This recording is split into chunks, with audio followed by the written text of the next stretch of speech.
বেগুন দিয়ে ইলিশ মাছের আমি পাতলা ঝোল করব। এখানে আমি দুটো আপাতত এখন বেগুন নিয়েছি, কেটে দেখি কেমন হয়। এখন তো সব বেগুনই পোকা থাকছে, এখন আমি বেগুনটা কেটে নেব। বেগুনগুলো আমি এইভাবে কেটে নিয়েছি। তা বেগুনটা মোটামুটি ভালোই ছিল, আমাকে আর বেগুন দিতে হয়নি, একটা বেগুনই হয়ে গেছে। আর আমি এই রকমভাবে একটা মাঝারি সাইজের আলু কেটে নিয়েছি, এরকম লম্বা লম্বা। এখানে নিয়েছি এক টুকরো আদা, 3টে কাঁচা লঙ্কা। এখানে নিয়েছি আমি 3 পিস ইলিশ মাছ। এখন আমি একটু লবণ মাখিয়ে নেব অল্প করে।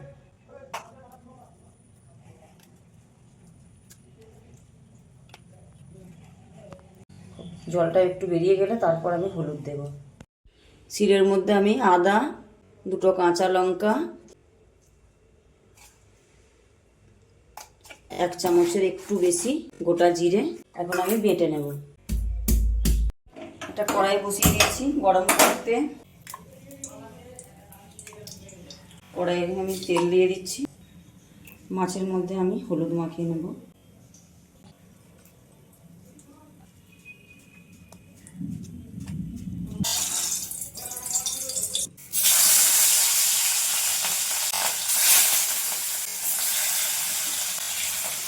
মাছগুলো কড়াই আমি দিয়ে দিলাম তেলের মধ্যে।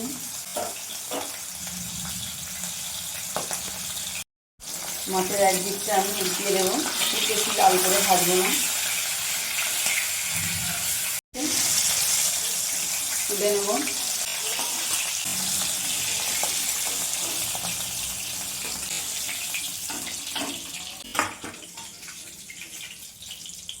আমি বেগুনগুলো ভেজে নেব।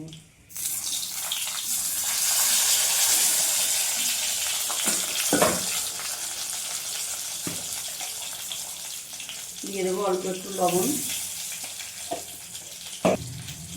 অল্প একটু হলুদের গুঁড়ো,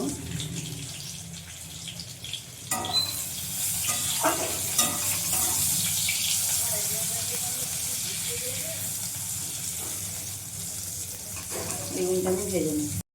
বেগুন ভাজা হয়ে গেছে, তুলে নেব।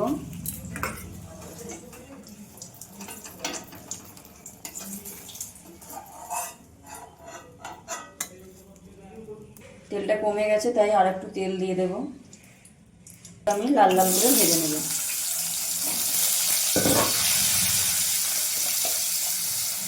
আলুর মধ্যে একটু লবণ দিয়ে দেবো।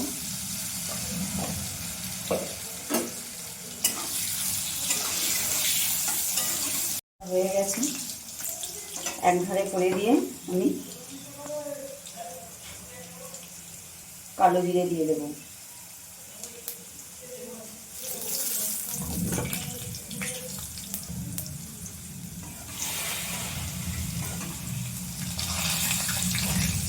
কেন কালো জিরেটা প্রথম থেকে দিলে কালো জিরেটা একবারে পুড়ে যেত, দিয়ে তিতো হয়ে যেত। এমনি কালো জিরেটা আমি এখন দিলাম। এখানে আমি আদা জিরে বেটে রেখেছিলাম, দেখিয়েছি। ওই বাটিতে একটু লঙ্কা গুঁড়ো দিয়ে দিয়েছিলাম।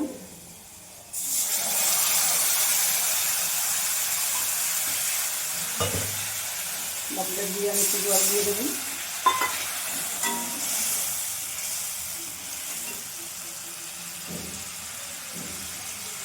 দিয়ে দেবো হলুদ গুঁড়ো, 7 চামচের মতো দিয়েছি। কম বেশি একটু একটু, ওগুলো কোনো ব্যাপার না। মশলাটা আমি ভালো করে কষিয়ে নেব।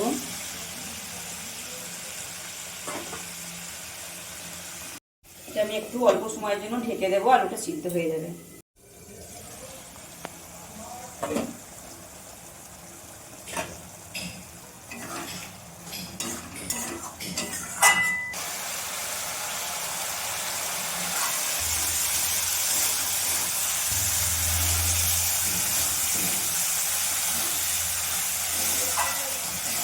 কষানো হয়ে গেছে, আমি জল দিয়ে দেবো এরপরে।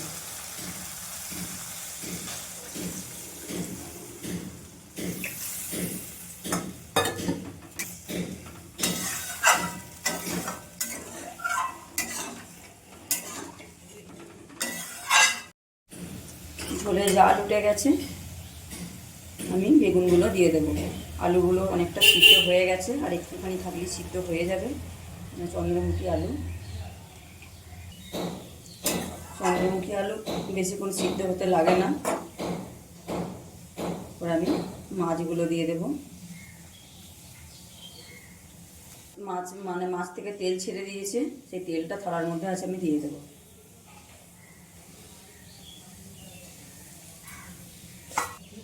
দিয়ে দেব একটা কাঁচা লঙ্কা।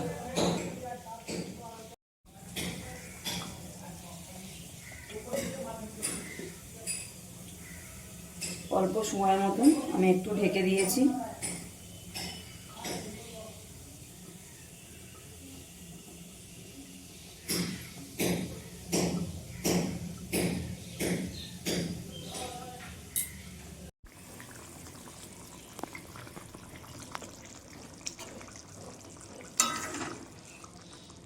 রান্নাটা আমার হয়ে গেছে।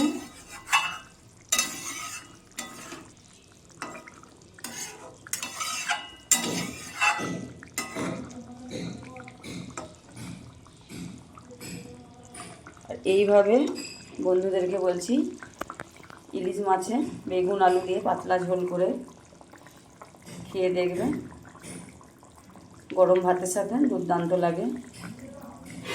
100% গ্যারান্টি দিয়ে বলছি, দারুণ লাগে। গরম গরম ভাত আর এইভাবে ইলিশ মাছের পাতলা ঝোল একবার খেয়ে দেখবে শুধু, তারপর আমাকে কমেন্টে জানাবে। এর সাথে আর কোনো রকম কোনো কিছু তরকারি লাগবে না। আর আমার ভিডিও যদি ভালো লেগে থাকে, আমার সকল বন্ধুদের কাছে আমার অনুরোধ রইল, আমার চ্যানেলটি সাবস্ক্রাইব করে দিয়ে আমার সকল বন্ধুরা পাশে থেকো। আর তোমরাও ভালো থেকো, সুস্থ থেকো। আর আবারও বলছি, এইভাবে একবার ইলিশ মাছের পাতলা ঝোল বানিয়ে খেয়ে দেখবে, সেই স্বাদ একদম।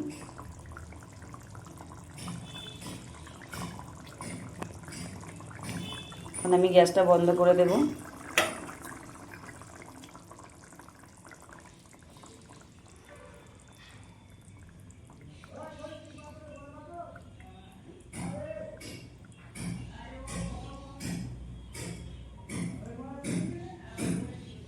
আর একটা বলি, আমি ঢেকে দিয়েছিলাম, ঢাকাটা আমি খুলে দিয়েছিলাম একটু আগেই, একটুখানি ঢেকে দিয়ে, ওটা দেখাইনি, কেননা না হলে বেগুনগুলো গলে যাবে একবারে, তাই।